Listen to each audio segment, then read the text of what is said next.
महाराष्ट्रामध्ये स्वाईन फ्लूचं प्रमाण वाढत आहे। जानेवारी महिन्याच्या मानानं हे प्रमाण 70% वाढलेलं आहे। गेल्या वर्षी या आजाराला 7 जण मृत्युमुखी पडली, पण ह्या वर्षी हे प्रमाण सुद्धा वाढून 30 वर आलेलं आहे। स्वाईन फ्लू म्हणजे H1N1 इन्फ्लुएन्झा हे कोरोनासारख्याच एका व्हायरसमुळे होतं।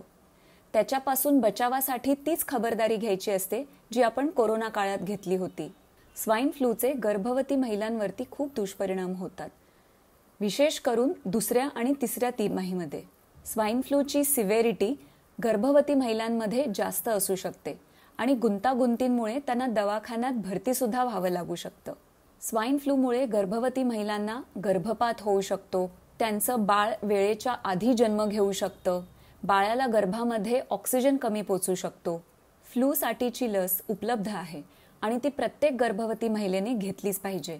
ही लस अत्यंत सुरक्षित आहे, त्याचे काहीही दुष्परिणाम नाहीयेत। जर तुमच्या आजूबाजूला गर्भवती महिला असतील तर त्यांना लवकरात लवकर फ्लूचं वॅक्सिन घ्यायला सांगा।